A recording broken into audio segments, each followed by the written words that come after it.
Hello and happy Friday. I'm Kamali, taking you through the stories that people are talking about and sharing around the world on Newsfeed today. Walking from Sweden to Palestine, we meet the 25-year-old dedicating himself to the plight of those in the occupied territories. Days after a new law on fake news came into force, Malaysia dissolves parliament ahead of elections. Misogyny in modern Japan as a near-death before a sumo match exposes some ancient practices. And Istanbul is in bloom as we take you to the city's Tulip Festival.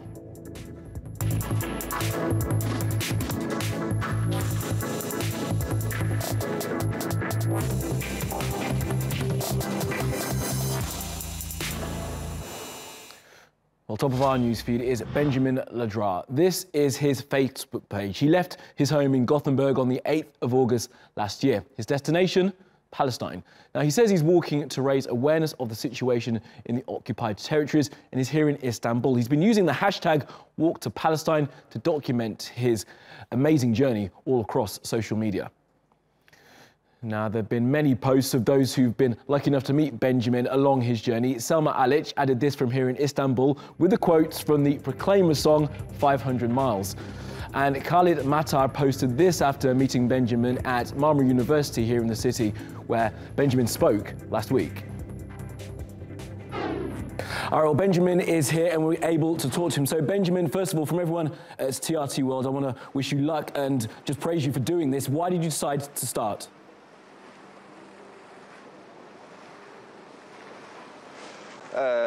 So I decided to do this journey because of the situation in Palestine with all the human rights abuses that is going on for 70 years now since the occupation started.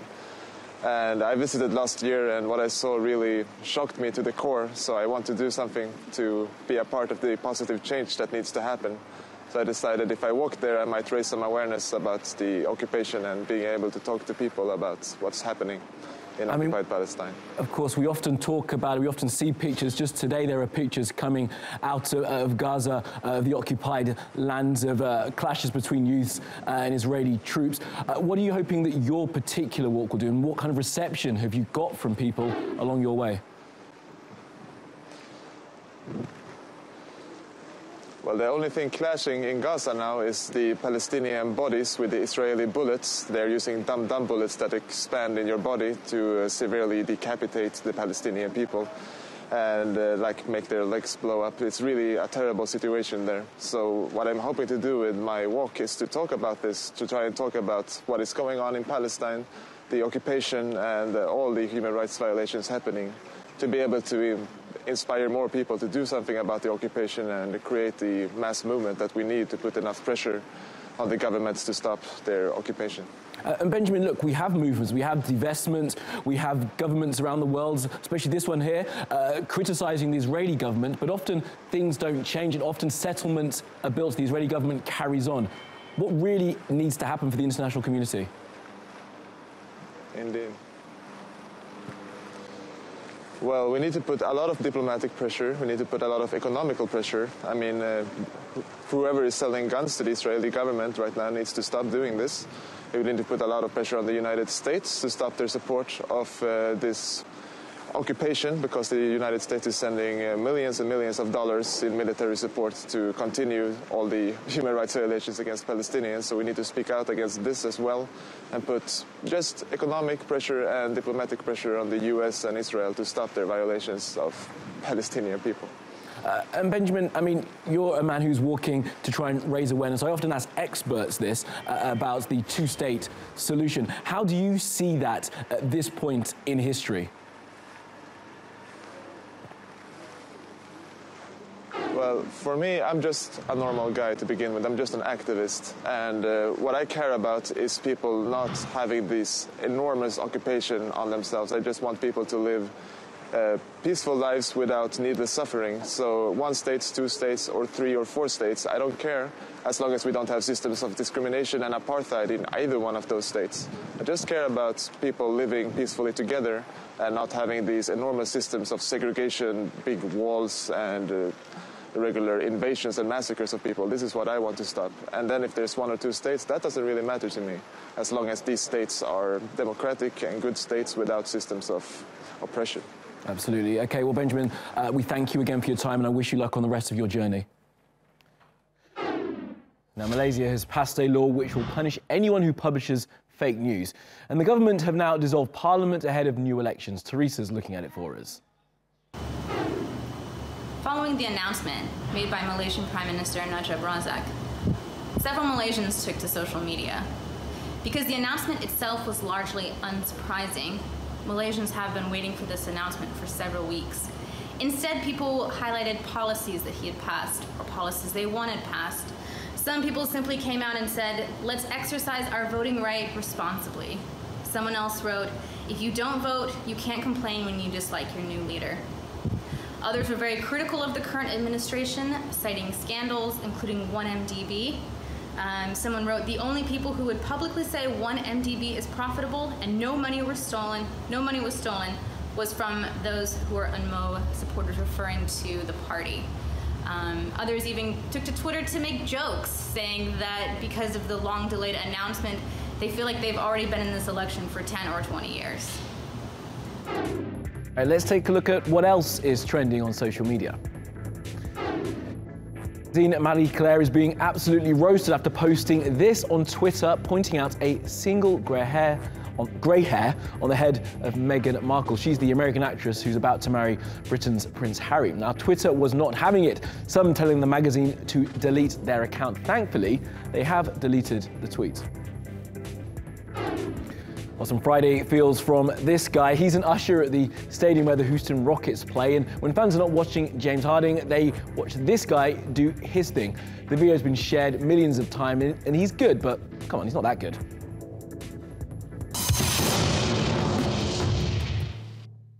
Now, Tamina's been looking at an incident in Afghanistan in which civilians died while the military were trying to kill members of the Taliban. Now, when does what was once known as collateral damage go too far? Is the Afghan government to blame for civilian deaths? More than 100 people, including children as young as 11, were killed after an air raid in Kunduz province. There are still conflicting reports of the number of deaths. The military says it targeted Taliban militants inside a madrasa or religious school. This was the Afghan government's initial response.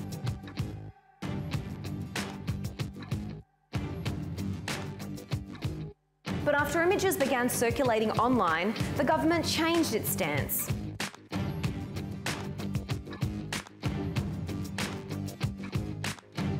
The Afghan government says aerial footage and images showed Taliban members getting into their vehicles. But if the aim was to target the Taliban, many want to know why the government waited until the Taliban reached civilians. The government claims at least 15 Taliban commanders were killed. But are 15 deaths worth the lives of hundreds of innocent Afghans? In 2017, more Afghans were killed in airstrikes, the highest since 2009. And these strikes haven't come without errors in recent years. An Afghan military airstrike killed 10 security forces in Helmand province in 2016. In the same year, the country's air force killed up to 13 people in Herat. And Kunduz was the scene of one of the bloodiest mistakes when US airstrikes destroyed a hospital, killing 42 people in 2015.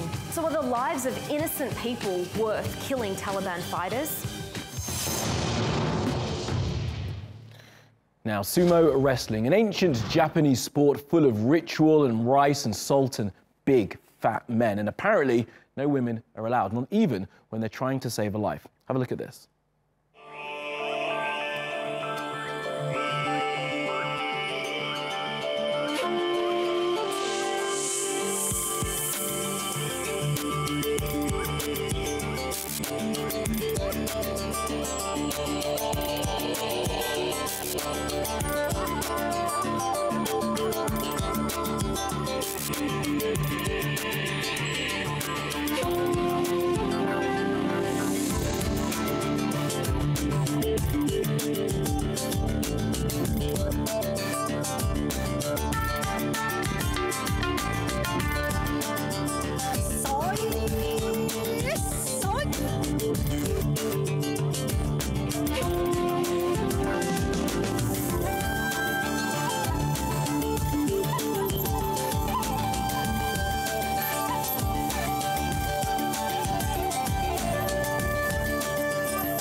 Let's take you around the world now for some other stories you need to know this Friday. And oh boy, this is the tale of 3 former presidents all facing jail for their part in corruption in their respective countries. The first is former South Korean President Park Geun-hye. She's been sentenced to 24 years. Next on the list of shame is Lula da Silva from Brazil. His appeal against jail was rejected yesterday and he's been ordered to surrender to police today. He faces 12 years behind bars. And South Africa's Jacob Zuma has a bit more time on his side. His corruption trial has been adjourned until June. He was forced from office earlier this year.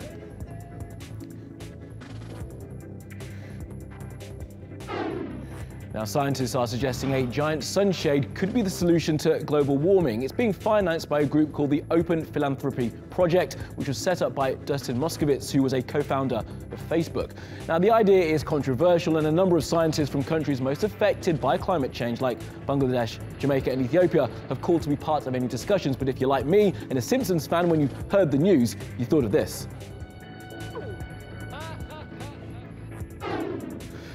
Black Panther will be the first film shown in cinemas in Saudi Arabia for 35 years. The conservative kingdom is, outwardly at least, changing dramatically under the stewardship of Crown Prince Mohammed bin Salman. The cinema will open on April the 18th in Riyadh and will be one of 40 that are planned.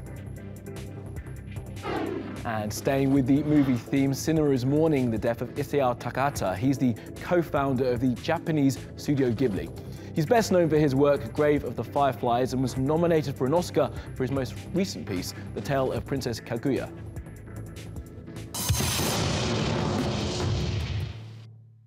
Now, one of the many joys of living here in Istanbul is the annual Spring Tulip Festival. Here's a video about flowers for Friday. Enjoy.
And now my new favourite segment of the show, animals doing stuff. Now, did you ever see the movie Alfred Hitchcock made called The Birds? Well, this is it, and it's about a town in California plagued by crazy killer birds.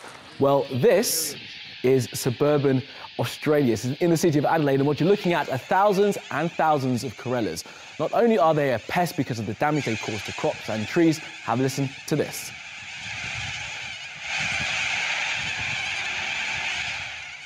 Wow. Well, I'm told by my producer that flocks of that kind are not uncommon, but ones of that size are pretty unusual. I'm pretty sure they haven't attacked any kids either. Well, that's all for the week from the Newsfeed team. Do reach out to me with your questions, comments and complaints. I'm at Kamali Melbourne. You'll find us on Twitter, YouTube and Facebook. Make sure you follow, subscribe and add. See you again on Monday.